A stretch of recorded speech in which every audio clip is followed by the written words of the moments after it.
Thanks, guys. Can everyone hear me? Is this one all right? You? Yeah, got you. Thanks very much. So thanks for coming along. I'm a customer success manager at Pure 360. We're an email and SMS marketing company. Part of the things we specialise in is talking to our clients about best practice advice, so giving insights on how to improve your overall marketing strategy.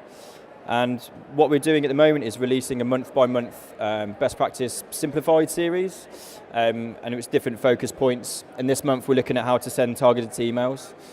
So what I'm going to do is just go through a few ideas and things you should be thinking about to develop your overall kind of strategy, really. So what's in it for you guys? Well, Jupiter Research found that relevant emails drove more than 18 times more revenue than general e-blasts.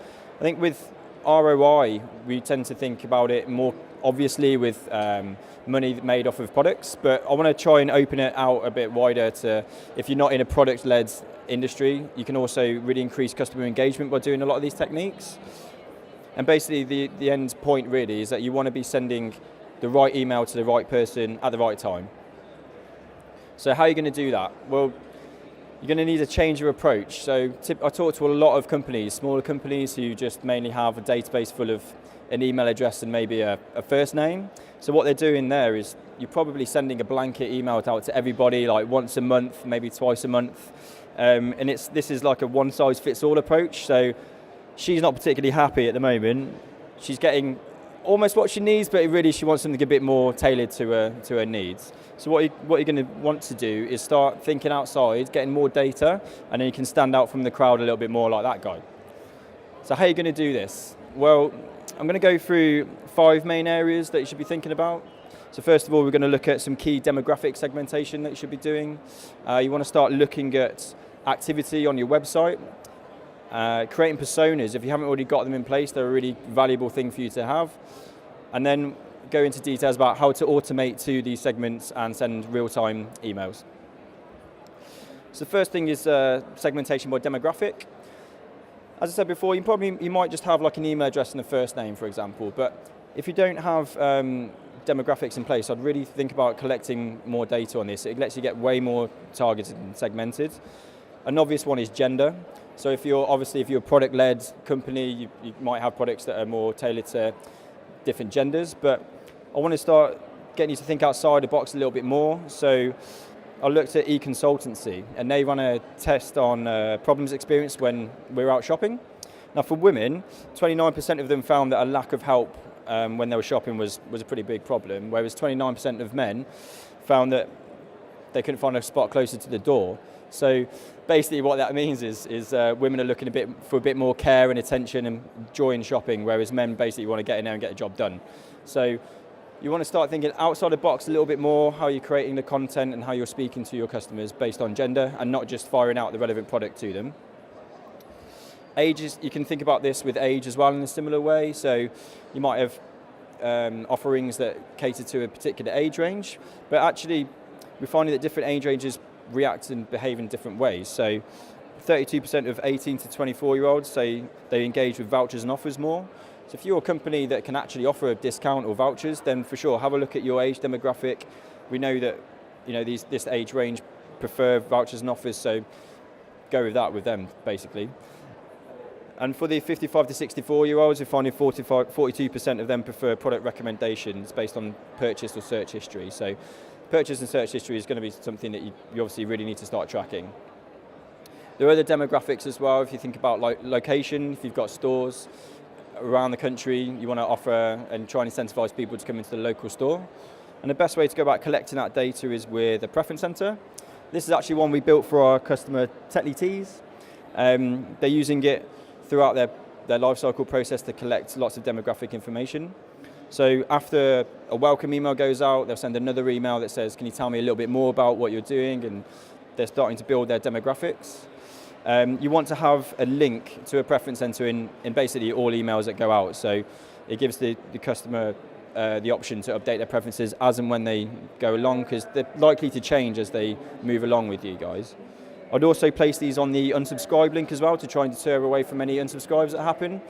And it's fine just to say to the guys, like, look, please don't, not please don't have to appeal that to them that way, but you could say, guys, maybe we're not sending you the right content. Tell me what it is you'd like to receive from us, and we'll send you something that's more tailored to your needs.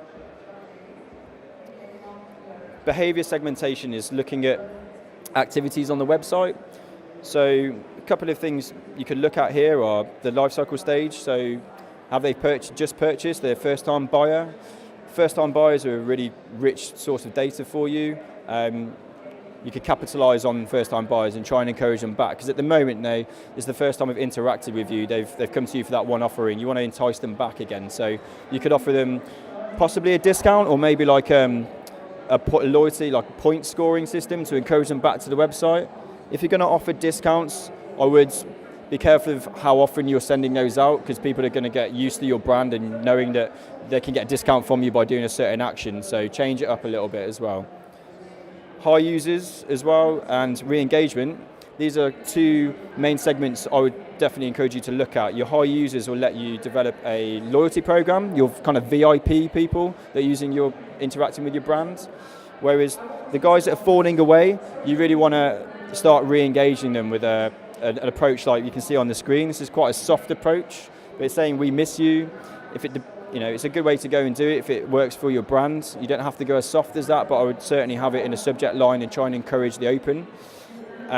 In a system like ours, for example, on your database list, we're actually tracking the last open date that's happening. So it's really simple to grab a segment of those people that haven't opened in 6 months and send them a re-engagement email to entice them back to the website. Spoke a minute ago as well about this high users and creating a loyalty VIP type segment. And Starbucks are doing this really well. So the regular users are coming back to their website and they're still rewarding them and thanking them to really cement that customer engagement. And you can also look at the benefits sorts. So why are they coming to you? What is exactly they're looking for you? Is it a cost reason, or is it actually the quality of the product that you're offering? The best way I can see, an example of this really is retail sites like ASOS, Topman, those kind of sites. You're going to have a filter on the right-hand side, and you can usually pick an option on there that says, give me prices highest to low, low to high, and that kind of thing. So they're starting to segment there based on user preferences. See if you can get this information off the back of your website, it's going to be really, really helpful to you. Personas is something that a lot of marketers put in place themselves. They know how to create these, but if you don't have them in place, I'd think about certainly going back, deciding on who your target customers are and building different personas. For example, we're an email marketing provider, so we're B2B space and we're talking to a lot of companies. So we're going to be talking to a marketing executive where they'll use our product on a day-to-day basis. They'll need to know a little bit more about how to use the product on a day-to-day basis, but they're not necessarily going to be the one to sign off the actual check. So we'll need to talk to a marketing manager or chief commercial officer as well. So I'm setting up these personas so we know how to target these different types of people, and that makes your content creation a lot easier. You know which type of tone to take with them, how pushy to be, or how much more information you need to give them. To do that, you can send out a survey. Surveys are a really great way to collect this information. As well as having the preference center for those initial segmentations, you want to constantly get feedback as much as you can off your customers. So sending out once a quarter, once every 6 months, and getting the insight from your customers as it changes is going to be really, really raw and valuable to you. There's an example here from Nasty Girl. This wasn't from my inbox, I promise, it got sent to me, but they're using it as a great way to keep up date with who's interacting with their brand. And there are survey tools out there like Smart Survey, who we integrate with. So when the latest data is collected, it's going to be fed back straight into the database within the system, and you can just email out to those segments and like a follow-up email or get even more targeted that way. So at the minute we just went over key demographic segmentation, started to look at the actions on the website and the behaviors that people are doing, and then using that and as much as other information to create your personas. I'm going to go and look at automations now and real-time triggered emails. So automations will let you fire out emails based on the data that you already have. And we know that companies using the marketing automations have 53% higher conversion rates and a massive revenue growth rate by just getting as hands-off as possible, letting the emails work for you. The basic example here is a birthday automation. If you've got a date of birth, I get quite a few through at the moment from various brands offering me a free cookie from Subway, or some money off, 10% discount, that kind of thing. It's a really simple, quick win that you can do. And actually, if you've got the date of birth, I'd recommend sending an email out a week before, a month before, with an offer, so that you can gear up towards your birthday. Maybe if it's a restaurant, you can go and book a table in a week before. Levi's are actually doing it on an anniversary of the first purchase, and they're offering 25% discount off, so that could be another offering for you. Just take, when the first time the person interacted with your brand, and set up an email to go out and following up to them a year afterwards. You can get quite intense with automation. So we work with the NHS, and I was part of a project that helped them set up their information for parents scheme. Basically, they're having trouble with resource internally, but they knew they wanted to provide information to new parents along the birth cycle. So we set up a load of automations, key information that changed, and a build up all the way towards the date of birth, and then about 6 months or so after the baby was born.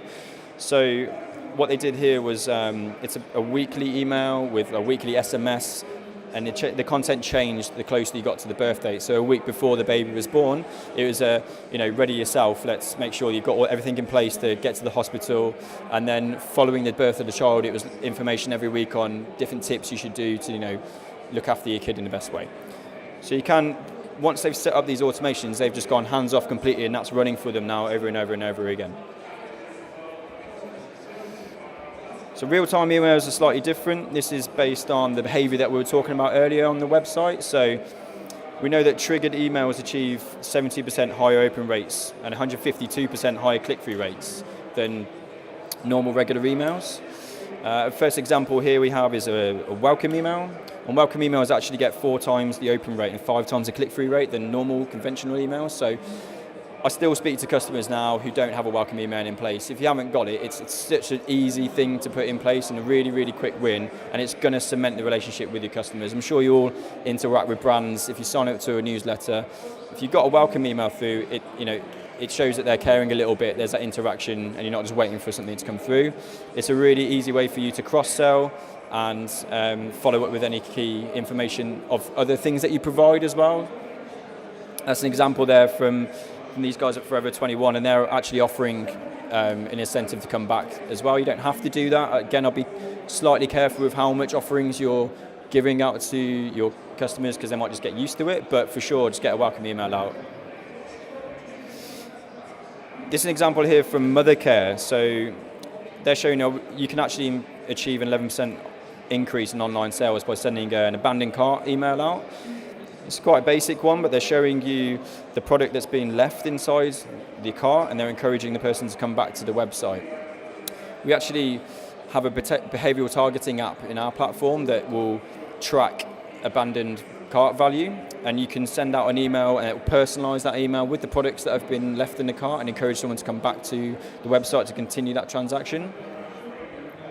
This is a screenshot from inside the app, so you can see here there's the abandoned value that's being left in that cart versus how much has actually been recovered.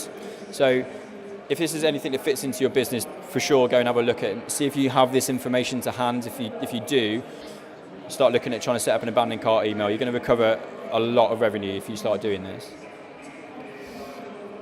The advantage of something like our app compared to a big player like Magento is that Magento, while they're a massive, great product to use, you can only send these abandoned cart emails when someone's actually logged in to the website. They have to identify themselves with their email address, and those triggers will go out when that session is active. So an app like ours will actually track anonymous users. We do that by using cookies, so we can tell which machine, in quite a big brother way, which machine that's actually been used to come onto the site, and we'll store that information for 9 months. If at any point in that 9 months, someone then identifies themselves with their email address, you've got the history, and then you can get personalised, show them all the stuff they might have abandoned, or by that point you've probably built up all their preferences and their favourite products, and then send them an email out to encourage them back to the site. And that way we're sending 4 times more the amount of abandoned cart emails than Magento is sending. And it's a dead simple integration, there's no heavy back end, it's just tracking on the website. So have a look around, see if it fits in, and start doing this if it fits into your offerings, basically. One of the clients we work with have done this, and they were getting an abandon rate of up to 90%, but having put in a simple, just abandoned cart email, that's dropped that down to about 60%, and it's giving them a 12% uplift per month on average, sales uplift. In the future, they're going to start looking at browser abandonment, browser personalization, website personalization, and sending out lots more sequential emails with personalized content throughout the sequential emails. The other thing that you could do as well is actually form abandonment. So if it's not a completely product-led based company that you're in, if you've got a form on the website where you need to track leads or pull people through, you can see an example here from UCheck where they've got a 3-stage form, and at each of these stages they'll send out a similar type of email to encourage someone back to that form to complete the process. So they're recovering a lot of traffic here by just sending out these emails. So the main points really of this is the 5 main things I want you to think about, where you want to build on your segments on the key demographics. If you don't have them in place, start collecting these simple information for you to get really segmented. Look at the actual on-site behavior, the activity as well, to create these loyalties type segments, VIPs, and reward the people, and then re-engage with those who are falling away from you. Build personas if you don't have them in place, because it will help you out really with content creation and know who you're really targeting. And set up automated emails with the data that you've already got. It will save you a lot of time and get hands off. It's working really well for the NHS. And finally, you want to go to triggered real-time emails based on the activity on the site, just to recover so much more revenue than you're doing if you're not doing it already. Rattled through that, but hopefully there's been some useful stuff for you, and appreciate you coming along this afternoon. So if you want to come grab me, if you've got any questions, happy to talk to you guys.